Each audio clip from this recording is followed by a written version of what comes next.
Sila ay mabubuting mga tao talaga, tapos susubukan niya. Sinasabi ni Faker na medyo malalim na sila sa kagubatan. Pero wala siyang nararamdaman. Ito ay dahil napigilan ni Doppelganger ang anumang tao sa pagpasok sa kagubatan. My lord, sa harap nila, isang bahay. Di ba ito ay kagubatan na walang pinapapasok na tao? Paano ito nangyari? Tumatawa at sinasabi ni Vantner na kung kakaiba ito, kailangan niyang pumasok. Tinatanong ni Heroy na bakit siya papasok kung kakaiba ito. Amoy amag at napabayaan na ng ilang dekada, mukhang may nakatira dito sa lugar na ito dati. Tignan pa nila ang paligid, may kahalagahan ba ang pagtingin sa paligid kung walang makita? Sinasabi ni Vantner na ang lumang storage box na ito. Hindi ba hinala ang nakalak na ito? Basagin nila at tignan kung ano ang nasa loob. Pinalakul na ni Vantner ang storage box at wala itong nangyari. Nagtataka at tinatanong ni Vantner na ano yun, may mali ba sa kanya? Anong uri ng kahon ito? Sinasabi ni Lowell na hindi, sa tingin niya nilock ito ng system. Mukhang kailangan nila ng susi, sinasabi ni Grid na siguro ito ay isang treasure. Umalis siya dyan, susubukan niya, tinatanong ni Pon na kung ano yan. Nagbukas talaga, sinasabi ni Grid na ito ang master key, na ginawa niya, nagtataka at sinasabi nito na ano. Isang libro lang, mukhang diary, ito ay sulat kamay ng bata. Sinasabi ni Lowell na nagsimula ito sa ika-259 na taon ng Royal Calendar. Sinasabi ni Grid na diary ito mula 146 na taon ang nakakaraan. Sinasabi ni Faker na dahil ang lahat ay kailangan din magpahinga muna, bakit hindi niya basahin, Grid? Sinasabi ni Grid na dapat niya bang basahin, ika-259 na taon ng Royal Calendar, June 2. Dahil sa panahon na ito ng taon ay kung ang moon grapes ay perpektong hinog na, kumuha siya ng mga berries sa kagubatan malapit sa entrance ng village. Maasim talaga ang mga ito, gusto niya talaga ito. Pero sumisimangot ang mukha ni Daddy pag kinakain niya ito, biglang may napansin at napahinto ang bata. Nang may makita siyang matanda sa kagubatan, nakita niya siya bago sa palengke, pero nagulat talaga siya matapos siyang makita, sinubukan niya siya kausapin, pero tumakbo agad siya. Hindi ba siya nakakapagsalita? Nung sinabi niya kay Daddy sinabi niya sa akin na may nakakatakot na monster sa kagubatan. Kaya hindi siya dapat lumapit dito, pero kung monster ang nilalang na yan at tumakbo siya pagkatapos siya makita, siya ba ang mas nakakatakot? July 2. Bumalik siya pagkatapos ibigay ang rye bread na may moon grape sa lola na monster daw na nakita niya kahapon dito. Sana ay nag-enjoy siya dito, ika-259 na taon ng Royal Calendar July 25. Ngayong araw, hindi siya tumakas at patuloy na nagbantay sa kanya habang pumupulot siya ng kahoy. Nahuli niya siya na humihikab, ika-259 na taon ng Royal Calendar, ika-20 ng Desyembre. Halos panahon na ng maraming snow na bumabagsak, sinasabi ng bata na naka-summer na damit pa siya. Mahihirapan siya dito, kaya sasabihin niya kay Daddy na nawala siya. Tumatawa at sinasabi nito na hindi ba sila mukhang mag-sister ngayon na nakasuot ng scarf niya. Ang kanyang kahanga-hangang kaibigan pwedeng siyang mag-transform sa mga taong nakikita niya. Ito ay mainit-init, tama ba Randy? Pinangalanan niya siya ng Randy kasi katulad ito ng pangalan niya Wendy. Tignan niya ang bibig niya, hello, ginaya naman ito ni Randy, hello. Unti-unti niya siyang tinuturuan ng mga salita at magaling sila sa pagkopya. Medyo matalino si Randy. Sinubukan ni Daddy na habulin ng mga arrows si Randy noong unang kita niya, pero hindi naman niya nagawa, pagkatapos makikita sila na nag-high habang ngiti. Mula nang tinuruan niya si Randy kung paano mag-hunt, araw-araw na nag-uuwi ng mga babow ramo si Randy. Laging mahirap mag-ipon ng pagkain at makasurvive sa taglamig. Pero masaya talaga siya ngayong winter simula nang makita niya si Randy. Sinasabi ni Pon na mukhang ang bata na pinangalanan na Randy, ay mukhang siya ang doppelganger. Sinasabi ni Vantner na ibig sabihin nito ay mas maayos nung nakaraan, hindi niya ma-imagine, si Randy, ba talaga ang parehong doppelganger na nakipaglaban sa kanila, ika-24 na ng ika-24 na ng Mayo. Ika-16 na kaarawan niya na, araw-araw silang may relief dahil hindi na sila nagugutom, at walang talagang special sa araw ng birthday niya, pero mukhang may ginagawa si Randy para sa kanya. Sa kabila ng katotohanan na mas mahirap ng mag-hunt dahil mas konti na ang mga hayop sa bundok ngayon. Pero may problema, dahil sa isang deer, dahil binaril ng taga-village ang deer. Pareho din sila nangangaso ni Randy, sinubukan niyang linawin ang hindi pagkakaunawaan, ngunit galit na galit ang mangangaso, at nabaliw talaga si Randy sa nakita nito. Napigilan niya si Randy dahil mabilis niyang pinigil ang pag-atake, pero delikado talaga. Malakas si Randy, halos makapatay siya ng tao. Randy, sorry sa pagtaas ng boses niya. Pero kung may gusto ng iba na pahalagahan sila, kailangan din nila na hayaan ang treasure ng iba. Kaya hindi na siya dapat makasakit ng iba, kahit nasasaktan siya. Gusto niyang walang takot sa ibang tao. Randy, gusto niyang mabuti ang trato niya sa kanila. Para malaman nila kung gaano siya kabuti, kaarawan niya ngayon. Gusto niya bang pumitas ng mga berry? Sumagot naman si Randy na oo, Wendy. Sinasabi ni Wendy na narinig niya ba, natuklasan nila ang ilang magandang minahan sa burol sa likod ng kanilang bahay. Randy, hindi niya ba alam kung ano ang minahan, di ba? Nandoon, nagpunta lang sila doon para pumitas ng berries. Pero sino ang makakaalam na may mamahaling na mineral na nandyan? Kung may minahan, kailangan din nila ng manpower, para mapahusay ang sitwasyon ng mga Tiga Village. Sa isip-isip ni Wendy na first time niya nakita ang tao na yan, sino ba siya? Outsider ba siya? Ika-270 taon ng Royal Calendar Spring. Nakakita siya ng lalaki na mas maganda pa sa kanya, nagkaroon siya ng elegant na kilos at maputi na balat, mukhang prinsipe mula sa fairy tale. Sinasabi niya ito habang walang pakialam na hinawakan ng bato ng bundok. Sinasabi ni Pagma na masyadong immature pa ang isip ng tao, upang handle ang mineral na ito. Gulat na gulat si Greed at sa isip-isip nito na dilaw na mithril, at si Pagma. Tinatanong ni Pagma kung dito ba sila nakatira, buhay silang dalawa, sa ganitong milagrong lupa. Siya ay isang tao na nagbigay ng maganda at refined mood. Prince ba talaga siya? Nagulat naman si Pagma na kambal pala sila, rare na makakita ng ganyan. Espesyal talaga ang lugar na ito, ang lupa, at ang mga tao rin. Ang prinsipe na mukhang kaya malaman ng lahat, sinabi na hindi niya maintindihan at iniwan. Sinasabi ni Pagma na ang minahan na ito, masyadong nakatutukso para sa tao, ang minahan na ito at ang dahilang ng hindi maiiwasan na conflict, wish niya lang, marating ng isang matalinong tao ito, may dumating at sinasabi nito na luhod. Ang Panginoon ay papasok, sinasabi ng Abnoy na Panginoon na hindi siya makapaniwala na may ginto na ganito sa lupa niya, ika-6 na Mayo ang ika-270 taon ng Royal Calendar. Binisita ng Panginoon ang nayon upang mag-inspeksyon sa minahan. Sinasabi ng Abnoy na Panginoon na siya ba ang puno ng village. Sinasabi niya na may minahan sa delikadong kagubatan na ito, tama? Sinasabi ng matanda na oo, alam ng lalaking ito ang papunta doon. Personal niyang gagabayan ang mga logistics soldiers na darating kinabukasan. Hindi pa rin siya makapaniwala na may natuklasan na minahan sa kanilang village. Wala nang hihigit pang karangalan kaysa rito, sinasabi ng Abnoy na Panginoon magaling siyang magsalita. Napansin ng Abnoy na Panginoon si Wendy, at sinasabi nito na hindi niya kakailanganing tiyakin na hindi siya magugutom. Mabubusog niya ba ang gutom niya? Sinasabi ni Wendy na hindi niya alam kung bakit, pero ang titig ng Panginoon ay hindi naging komportable sa kanya sa hindi malaman dahilan. Naiinis at sinasabi ng matabang lalaki na ginagawa na naman ng hayop na lalaki na yan. Sinasabi ng isang lalaki na karamihan ng mga babae na ganyan, kinakaladkad palayo at hindi na nila sila nakikita. At dahil may title na siya ng isang Panginoon, hindi naman nila kaya suwayin. Sobrang sorry niya kay Wendy, sinasabi ni Wendy na ito ay bagong neck scarf.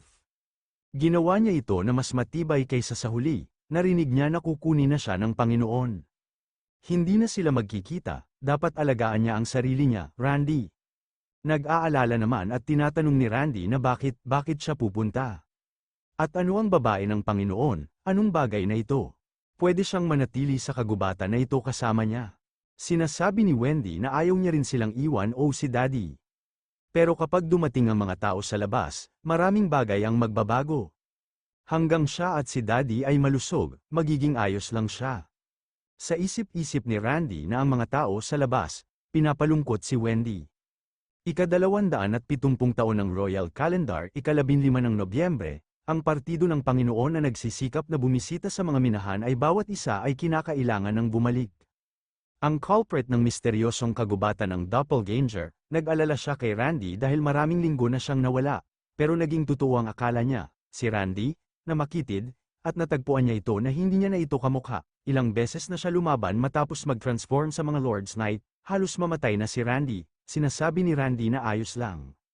Ang mga tao na nagpapalungkot kay Wendy ay hindi na pwedeng pumasok sa kagubatan na ito. Habang naramdaman niya ang gusto ni Randy na protektahan siya, Natatakot din siya na mawala niya si Randy. Malungkot na sinasabi ni Pan kaya nagsimula ang masunurin doppelganger sa mga pag-atake sa kagubatan dahil sa insidente na yun.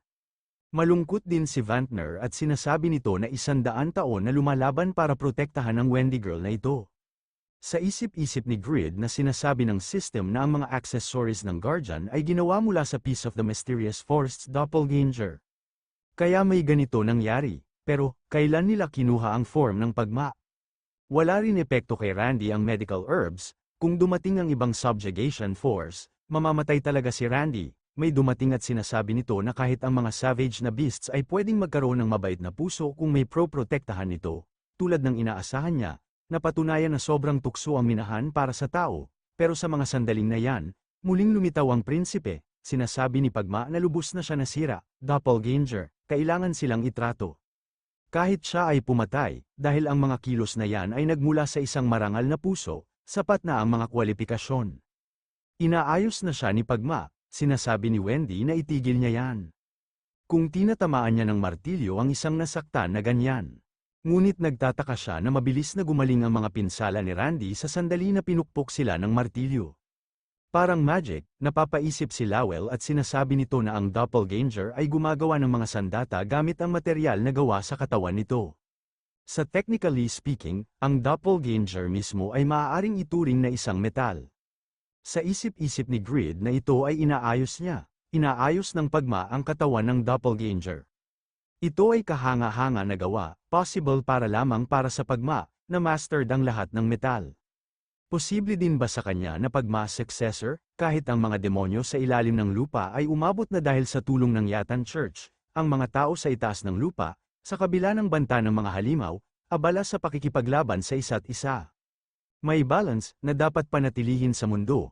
Kung ginamit ng Ethnal Kingdom ang kapangyarihan mula sa minahan para ilagay sa panganib ang imperyo, isang era ng kaguluhan ay magbubukas, papayagan niya sila gamitin ang isang porsyon ng kanyang kapangyarihan para protektahan ang kagubatan na ito, panuorin niya siya ng kanyang mga mata. Iyan rin ang magiging daan para protektahan ang kanyang kaibigan, hindi tulad niya na walang naiintindihan sa mga sinasabi ng lalaki, pero mabilis naman nauunawaan ito ni Randy, naging mas matalino na sa kanya si Randy. Naging kamukha na ni Randy ang magandang prinsipe, pinutektahan niya ang minahan at siya, 271 taon ng Royal Calendar Agosto 2. Ang subjugation force ng Panginoon ay dumating ng maraming beses, pero ngayon, hindi man lang nagkakaroon ng malaking pinsala si Randy sa mga laban na yan, naisip niya na ito ay isang kaluwagan. Pero, unti-unting nanlamig ang mainit na mga mata ni Randy. Sinasabi ni Randy na huwag na siyang pumunta sa kagubatan. Enjoy niya na lang ang oras niya sa kanyang daddy ngayon, Wendy. Tinatanong ni Wendy kung ano ang sinasabi niya, Randy. At bakit, malungkot at sinasabi ni Randy na pagkatapos niyang makuha ang form na ito, naging madali nang pumatay ng tao. Natatakot siya sa mga kamay na ito, tao rin siya Wendy. Hindi niya na mahawakan ang ulo niya ng mga kamay na ito. Hindi na talaga, ngumiti at may lungkot na sinasabi na okay lang talaga siya. Kung pro-protektahan niya ang minahan na ito, mapapasaya niya siya. Yan ang huling ngiti na naalala niya na pinakita ni Randy sa kanya. Pagkatapos niyan, unti-unti nang hindi pinakita ni Randy ang mukha niya sa kanya. Gusto niya nang umiyak at sinasabi ang pangalang ni Randy. Gustong-gusto niya na talaga umiyak, sobrang nasaktan siya dahil sa kanya. 272 taon ng Royal Calendar December 10th, narinig niya sa mga bayan na arestado ang kanyang daddy na umalis para magbenta ng leather sa village. Hindi niya masabi kay Randy, dahil sobrang sakit pa rin ang nararamdaman ni Randy sa ngayon. Nakulong ang daddy niya sa Reden Castle, ang taong nag-utos nito ay ang Panginoon. Sinasabi ng Mang Yakol at Abnoy na hayop pa na Lord na ginawa ng ama niya ang krimen kasama ang doppelganger. Pero, kung magiging babae niya siya, pakakawala niya ang ama niya. Madaling lang ang kanyang katapusan kung ibibigay niya ang order, siya ay maawin. Wala siyang ibang pipiliin kundi tanggapin ito para iligtas ang kanyang daddy. Pero, hindi pinalabas ang daddy niya. Pagkatapos siya makulong sa kastilyo, pinapahirapan siya at pinagsasamantalahan siya. Ang buhay niya ay naging walang hanggang malalim at madilim na impyerno. Sinasabi ng Mang Yakol na Abnoy na Panginoon na dahil sa masamang hayop na yan at nakaharang sa kanya, ang libu-libong sundalo. Akala niya ba na ang mababang katulad niya, magiging babae niya at magkakaroon ng halaga? Ito ang minahan na kailangan niya makuha kahit gaano katagal. Hanggang sabihin niya kung saan ang hideout ng hayop na yan. Huwag niya nalang isipin na mamatay, may taong pumunta sa kagubatan at ito ay isang messenger at sinasabi nito na ito ba ang lugar na sinasabi sa kanya ni Madam Eli ng castle? First time siya na nakapasok sa kagubatan na ganito pagkatapos mamuhay bilang attendant ng castle. Dito ba, sinabi niya sa kanya na I'd deliver ang box sa lugar na ito. Pero may nakatira ba dito? Mukhang lumang bahay ito. I bet walang pumupunta at bumibisita sa lugar na ito. Ilang taong na kaya ito, Randy? Nagbalik tanaw siya noong unang pagkakita niya sa kanya. Noong unang nakita niya siya, sinubukan niyang tumakas. At nagsuot siya ng scarf, at may ngiting na kasing lambot ng sunshine ng winter. Ayaw niyang makipaglaban, pero hindi maiiwasang mahuli siya nito hanggat hindi sumusuko ang Panginoon sa minahan. I'm so sorry na di niya siya mapigilan, pero, tulad ng kung paano niya siya pinuprotektahan, Randy. Poprotektahan din niya siya, dahil ang lugar lang na yan, dyan lang siya pwedeng magpahinga. Gusto niya din makita siyang nakangiti, Randy, sinasabi ni Grid na ito na ang huling page. Ramdam sa mga Overgeared Guild ang lungkot sa kanilang reaksyon. Hindi na napigilan ni Vantner na umiyak at sinasabi nito na nakakaawa si Randy. Mahigit 100 taon sila lumaban nang hindi man lang na-realize na hindi niya naprotektahan si Wendy. Sinasabi ni Lowell na iba kasi ang lifespan ng tao at doppelgangers. Pinuprotektahan nila ang minahan sa ganitong katagal na panahon. Na nawala ang kanilang pakiramdam sa sarili, kawawa naman. Sinasabi ni Grid na wala na silang magagawa dito, kailangan lang nila tingnan ang ginawa nila bilang pinapahinga si Randy. Wala nang masasakit nang hindi alam ang kanyang destination. Alam na alam niya kung ano ang nararamdaman niya, naaawa naman sila Roy at Regis. May natutunan ka tungkol sa taong kinilala bilang pagma. Nakakabuo ka ng bond sa pagma, tumaas ang growth rate ng iyong kakayahan. Natutunan mo ang tungkol sa mga kalagayan ng mahiwagang kagubatan doppelganger. Yung doppelganger na natalo mo at bumaba ang pisikal at mental. Nawala pa ang majority ng mga alaala nito, pero kung tatawagin mo si Randy, masaya siyang susunod sa'yo.